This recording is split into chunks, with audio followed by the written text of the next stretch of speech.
ব্যক্তি হাসিনা চলে গেছে, কিন্তু বাংলাদেশের থেকে যাওয়া ফ্যাসিবাদী রাজনীতির কথা আমরা দেখে দেব। আজকে তার 6 মাস ধরে আমাদের বক্তব্য আমাদের একান্ত সত্য প্রমাণিত হয়েছে। আমরা দেখেছি বাংলাদেশের ফ্যাসিবাদী রাজনীতি এখনো বহাল আছে। আমরা দেখেছি বিভিন্ন ধরনের ট্যাক্স দিয়ে ছাত্রদের চালানকে হালাল করে দেওয়া এখনো বহাল আছে।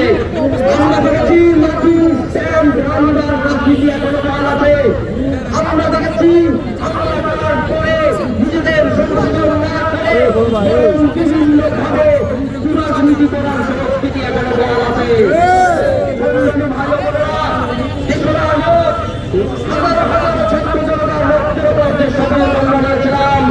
জীবনের বিনিময়ে হলেও বাংলাদেশ থেকে ফ্যাসিবাদী রাজনীতির দেখানো সেটা যেই করুক না কেন তাদেরকে আমরা রক্ষা করবো।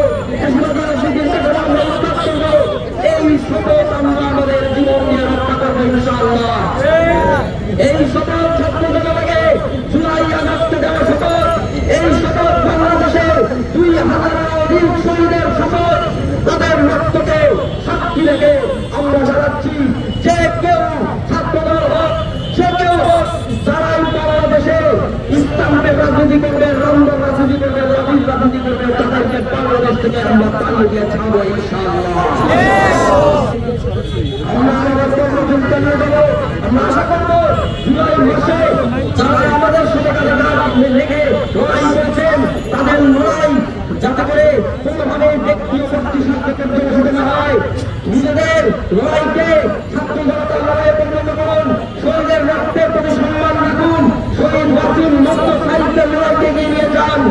আমরা সেই লড়াইয়ের সম্মানে থাকবো। নিজেদের জীবন বিনিময় হলেও আমরা এই লড়াইয়ে জিতবো ইনশাআল্লাহ। ইনশাআল্লাহ। জিন্দাবাদ।